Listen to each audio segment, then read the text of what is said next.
All right. And the last step in creating your goals, okay, is to create short-term goals. Okay. Now, your short-term goals can be created based on a 1 month basis, a 2 month basis, a 3 month basis, whatever the case may be. Okay. Whatever you consider short-term. Okay.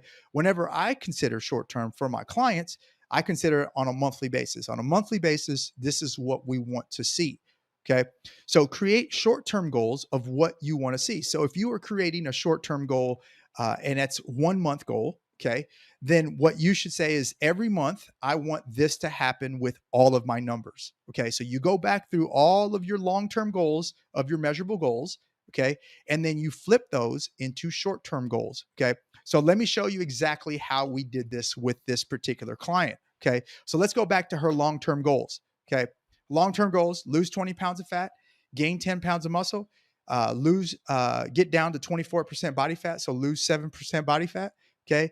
And she wanted to do, and get down to a size 2 from a size 6. Okay. So those were her long-term physical goals. Then we said, okay, where do we need, what needs to happen on a monthly basis in order for this to happen? Okay. So again, this was going to be a 5 to 6 month goal is what we were doing. That was her deadline, about 5 to 6 months. Okay. So her short-term physical goals were that she needed to lose anywhere between 2 to 4 pounds of fat every single month. Okay. Now, if we just go to the fat mass, right? She's trying to lose 20 pounds of fat and she's trying to do it in 5 months. Okay.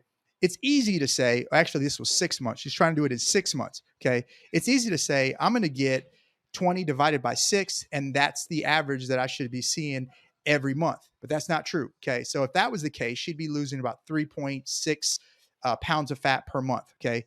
But that's not the way that fat loss goes. Fat loss is not linear. It doesn't happen like that. Okay. So we set up her goals to be 2 to 4. Okay. As long as she was in that 2 to 4 range, okay, she was on the right track. We didn't want to set it right at 3.6 or whatever we average it out to. Okay. Because you're setting yourself up for failure if you have to hit that mark. Okay. So set a range. Okay. What's the lowest that you should lose and still be happy? Okay. In her case, if as long as she lost 2 pounds of fat, she would still be happy. But we would really try to lose about 4 pounds of fat. That's really where we're trying to be. So we created that range of 2 to 4 pounds of fat per month. Okay. Then we said we wanted to gain anywhere between 1 to 2 pounds of lean body mass per month on average. Okay. And then we said we wanted to lose about 1 to 2% body fat every single month. Again, she's trying to go from 31 down to 24. So that's 7. Okay. So we're trying to lose 1 to 2% body fat every single month. Okay. And she wanted her clothes to start fitting better and looser and possibly going down a size every month, if not every other month. Okay. So we created her descriptive goals. We've created her long-term goals with a deadline.